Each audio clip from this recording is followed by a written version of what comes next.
patuloy na nagbibigay serbisyo, pag-asa at saya. GMA Regional TV, kapuso ng bawat Pilipino.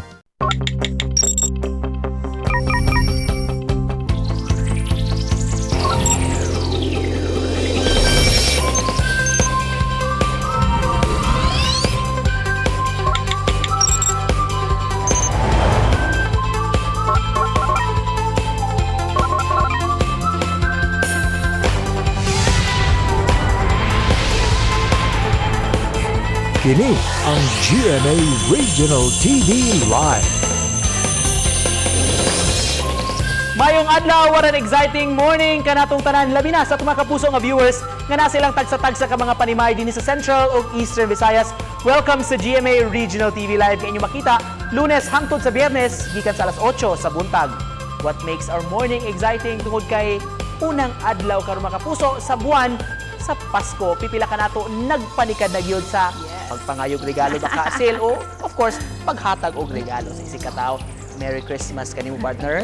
Merry Christmas kanimo partner Nix, and Merry Christmas usab sa ato ang mga kapuso nga padayong nagtan-aw sa ato ang morning show program. Ilabi na karong kabuntagon ug nang hinaot kami mga kapuso nga bisan pa man nga excited kita sa pagsaulog sa Pasko, kami maghinumdum gihapon kaninyong tanan nga tumanon gihapon nato ang tanang mga health protocols, ilabi na ang social distancing ug di kayan gihapon nato ang mga dagkong tapok-tapok. Isang puso, ikaw at ako, magkakasama tayo. And speaking of Pasko mga kapuso, nang hinaot kami nga inyong suportahan ang ato ang Daigon on Air nga magsugod karong adlaw. Busa atensyon din ha sa mga choir, sa mga grupo o kaha gustong mag-solo, mag-duet nga hilig kayong manganta, apil na mo. Gamita ang official GMA Christmas Station ID ang isang puso ngayong Pasko kininyong nadungog karon. Pag-record lang mo sa inyong kanta ipadala din sa amua sa kagayunan nga makita mo sa telebisyon o sa chance sab nga mo connect sa inyong mga mahal sa kinabuhi. Sama na lang partner nining gibuhat sa manag-uyab nga sila si Sheila Marie Chongzon o si Jemar Togonon taga Santa Fe sa Bantayan Island. Kailangan muling bumangon ang pusong umaharap sa hamon, patuloy na nananalangin, umaasang ito'y diringgin. Sugat at sakit ng kahapon, paghihilom din sa tamang panahon. Hindi mawawalang tiwala sa pag-ibig na nagmula sa Kanya, ang pangako ng puso. Ibahagi ang liwanag ng Pasko. Isang puso, ikaw at ako, magkakasama tayo. Isang puso, ngayong Pasko, nagmamahalang totoo. Isang puso, ikaw at ako, nagkakaisa tayo. Isang puso, ngayong Pasko, para sa Pilipino, isang puso, ngayong Pasko. Isang puso, ngayong Pasko. Merry Christmas mga kapuso! Isang puso ngayong Pasko pagkanindot sa performance ni Sheila o ni Jemar. Kinasing-kasing kaayo ang pagkanta sa duha ka manag-uyab. Hello kaninyo din ha sa Bantayan Island. Merry Christmas. Daghang kayong salamat, Sheila, sa pag-uban ka namo. And karon mga kapuso, sugdan na nato ang ato ang morning kay karong taw-taod atong mahinabi si kapuso singer Princess Velasco nga adunay bag-ong single para kanatong tanan ilabi na karong holiday season. Ug ato sa mahinabi unya ang founder sa Parol Festival sa Estados Unidos aron pagtimaan sa Filipino Christmas tradition. Samtang ato sa mahinabi karong taud-taod kini usa ka magician nga maghatag nato og kalingawan ingon man pagpakita sa katahom sa mahika. Karon ato lang sugdan ang beanstalk ni partner Cecil kauban si kapuso Princess Velasco.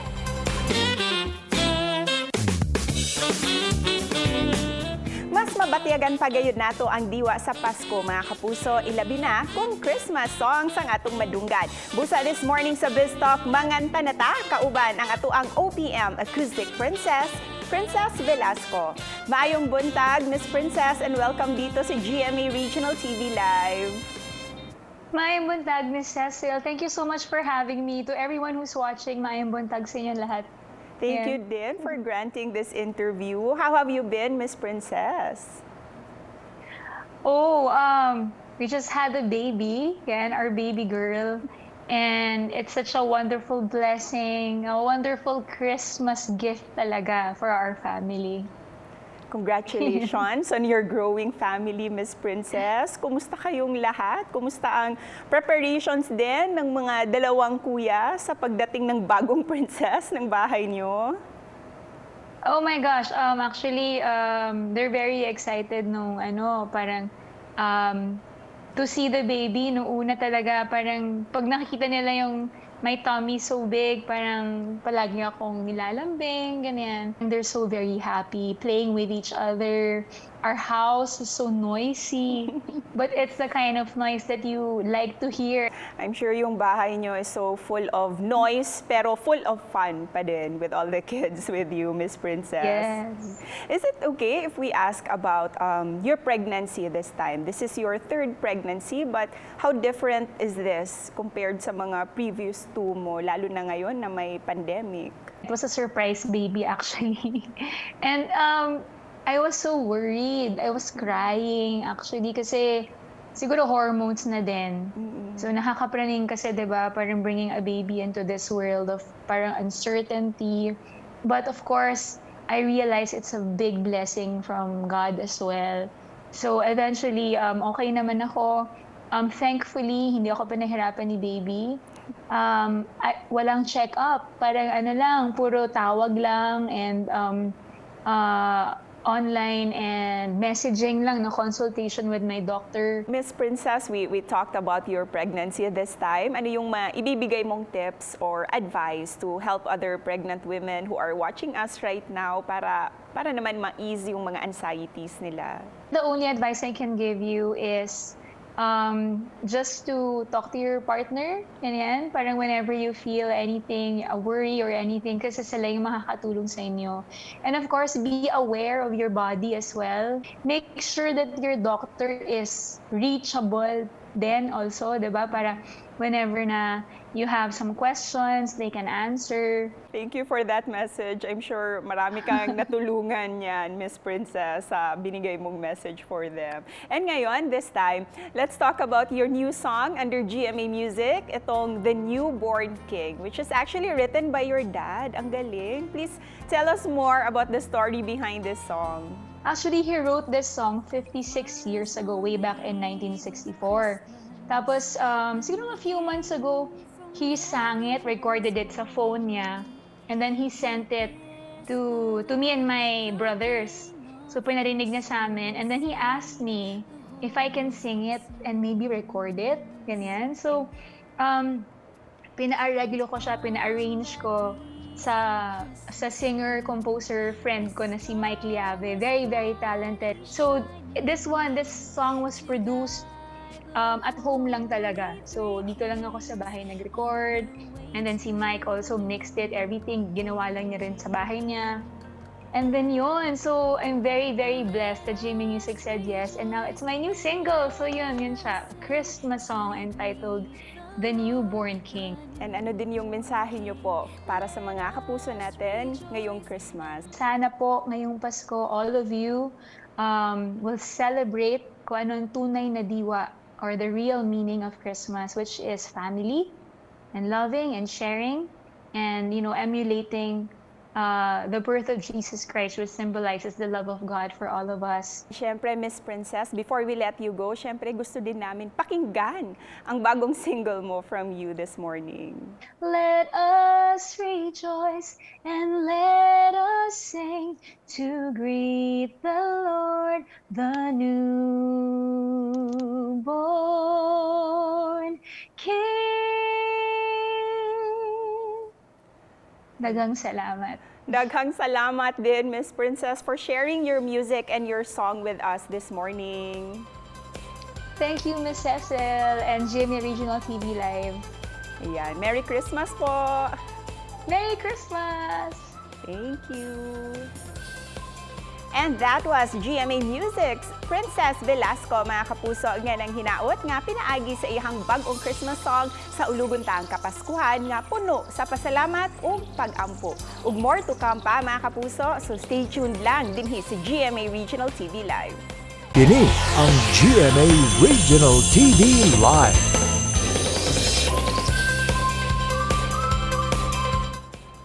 Balik sa GMA Regional TV Live, mga kapuso, samtang nagkaduol ang Pasko, atong aninawon mga kapuso kining selebrasyon dito sa uban nga mga nasod sa Estados Unidos, mga kapuso, ni mga Filipino community dito nga nagpasiugda gyud og ilang kaugalingon nga selebrasyon. Pipila na katuig na nilang gipahigayon nga nag-highlight sab niining parol nga produkto gyud dinhi sa Pilipinas. So sa mga organizers niining Parol Lantern Festival sa California, mga kapuso, makauban nato karong buntaga si Sir MC Canlas. Good morning, sir. Good morning. Good morning po from the Philippines po. Thank you so much for joining us, Sir MC. May we know po, bakit nyo po na desisyon na mag-organize po ng Parol Festival dyan sa USA, sir? Parang ang context din nito dahil sa San Francisco may malaking Filipino community. Tapos meron ding mga Filipino Center, yung parang gano'n. Isa dito yung Bayanihan Community Center kung saan yung office namin. Ngayon, ang challenges nung tinatayo yung center, yung salitang bayanihan, siyempre mahirap i-pronounce sa English. The same time, mahirap ma-understood yung articulation nun sa hindi lumaki sa Pilipinas. Kasi ang bayanihan sa atin yung taong binubuhat niya yung bahay. Yung, parang ganun, nasa shoulder mo, ganun. Kaya ako yung consultant nung center, kaya tanong nila sa akin, paano natin ma-articulate yung bayanihan dito sa Amerika na hindi related dun sa bahay. Sabi ko, ang tradition namin sa Pilipinas, sa San Fernando, ang bayanihan namin ang paggawa ng parol. Kasi bago pa lang Disyembre, no? Ang bawat baryo sa San Fernando, gumagawa sila ng parol. Pagdating ng December 24, ipaparada yan sa Kabayanan. Tapos magkakaroon silang tawag namin sa Kapampangan, ligligang parol. Yung parang ganun. So sa akin, meron akong tradition na ang parol making is a community building. And it's also intergenerational cultural enrichment. The same time, parang banding din ng neighborhood at saka ng organization katulad sa Lantern Festival sa UP. Tapos katulad nung Pasko, siyempre walang Pasko sa Pilipinas kung walang pagkain. Kaya dinagdagan din namin ng Taste of Filipino Christmas. Nung dumating ako dito sa Amerika noong 1984, yung mga kamag-anak namin Kapampangan, they want to make sure na meron silang i-display na parol sa kanilang bintana. Kasi yun parang isang assurance mo na hindi ka nag-isa sa Amerika, kababayan natin doon, may parol, gano'n. Kaya yung paggawa ng parol ay sa amin na isang pagpapayaman at pagpapalago, no, at saka pagpapakalaganap ng kulturang Pilipino. Ito nga, sir, sa Disney na feature talaga, parol at ibang mga Christmas na mga symbolisms po. Your reaction po, sir, na na-highlight talaga itong mga kulturang Pinoy? Nung 1940s, tapos yung pagpapahalaga. Tapos ang unang setting din niya, yung pagmamano, yung parang gana, respect for the elders. Tapos yung final scene niya, yung madaming parol na nalalaganap. Ngayon, yung katulad ng sinasabi ko, pag immigrant ka, nakatingin ka sa bintana ng kapitbahay mo, may nakita kang parol, kahit hindi mo siya kakilala, ang feeling mo, ba, kababayan ko to. Yung parang ganong klase. So, yun ang ibig sabihin. Sir MC, para sa inyo po, what makes the Filipino Christmas unique po na hinahanap talaga ng mga Pinoy, sir? Hindi, actually, mas mapipil mong yung homesickness ng mga immigrant. Actually, pinakamahirap sa mga Pilipino sa labas ng bansa ang Disyembre. Kaya kung kukunin mo, kung wala lang COVID ngayon, ang pila sa mga airport at saka sa pagbili ng regalo, balikbayan, yung parang ganang communication. Sir, to cap this off po, Sir MC, message nyo po sa mga nanonood natin ngayon, sir, coming from you dyan sa US, sir. Ating tandaan kasi, ang simbolo ng parol ay liwanag. Star of Bethlehem yan eh. So ibig sabihin, siya magbibigay ng giya na makakarating tayo sa ating destination na redemption, yung parang ganun. Wow, thank you so much, sir, for your message. Thank you for joining us this morning, mga kapuso. Founder sa Parol Lantern Festival dito sa San Francisco, si Sir MC Canlas. Merry Christmas, sir! Merry Christmas! Kumusta na lang sa mga kababayan natin dyan. Salamat po. Thank you so much po, sir. Balik po mga kapuso, tutok lang. Kini ang GMA Regional TV Live.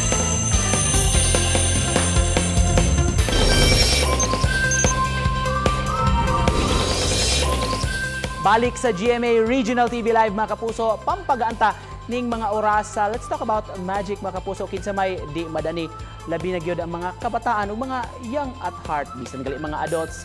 Atong makauban, mga kapuso, kining usa ka magician, batan-on ni siya apan migamit sa bisya sa iyang nakatunan aron pagpalambo sa iyang personalidad. Makauban nato karong buntaga si Clint Imperial. Good morning, Clint. Good morning, Sir Nico.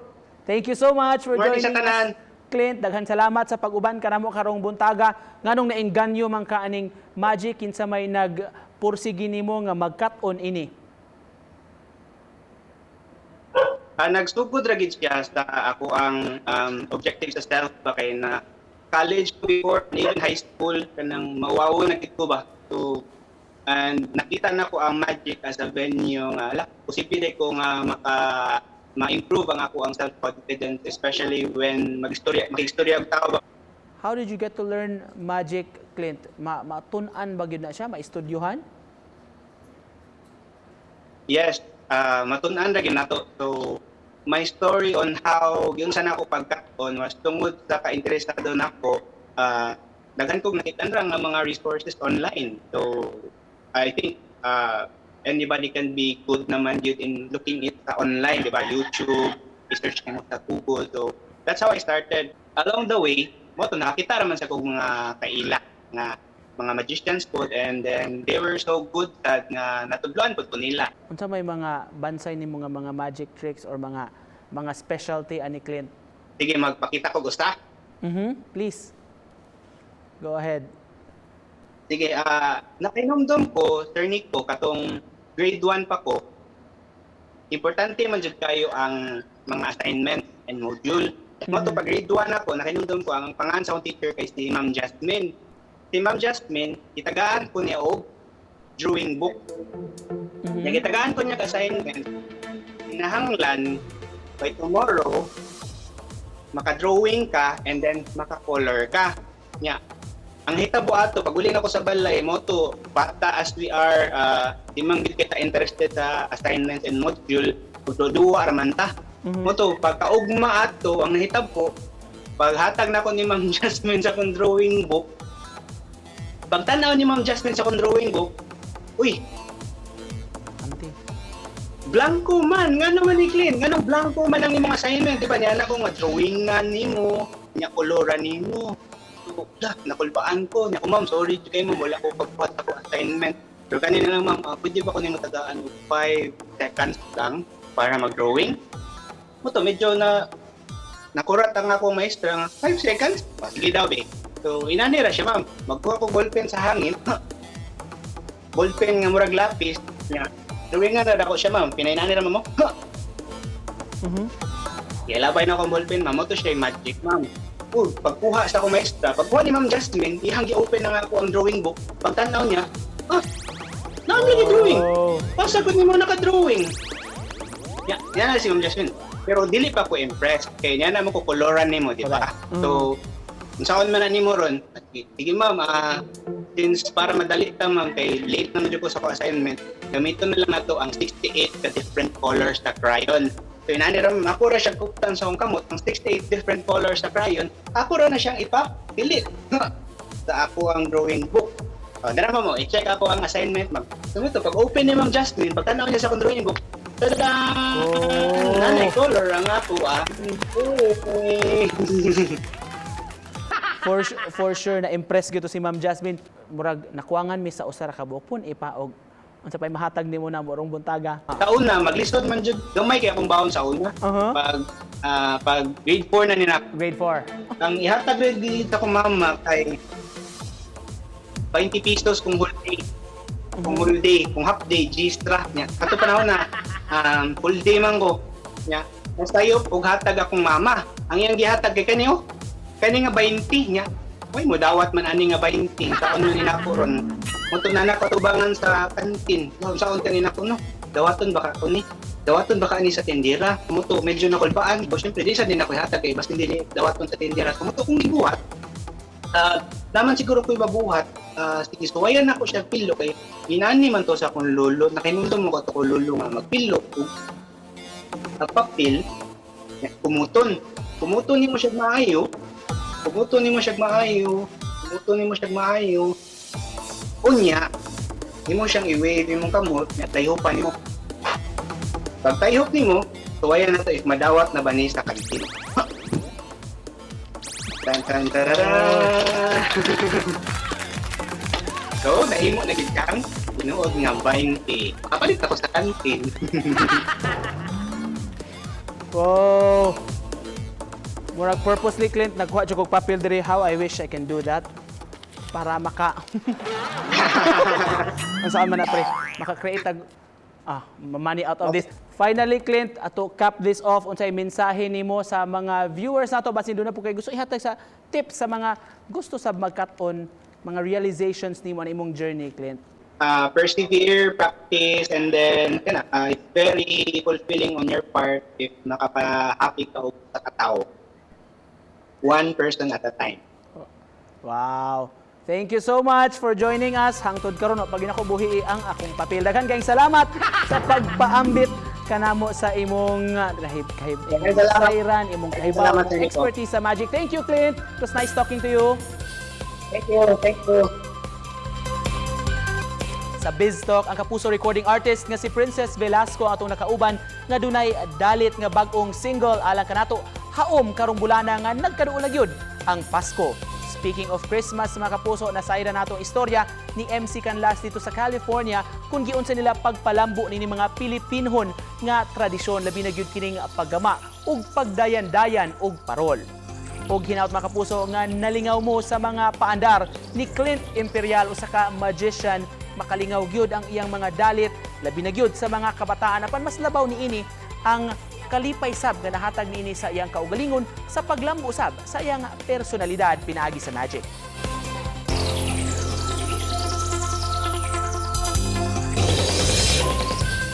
Bisan sa mga kalisdanan sila atong nagian karong tuiga gyud ang iyang sipyaton o kalimtan gyud ang kasaulogan sa Pasko. Yes, ang nga gihapon nato is celebrate ang Christmas mga kapuso ug ang meaning sa Christmas no kining mga grasya nga nadawat nato gikan kang Kristo. Something to look forward to karong buwana. Yes, busa mga kapuso, aduna kami pabaon alang kaninyo karong buntaga. Love the Giver More Than the Gift by Brigham Young.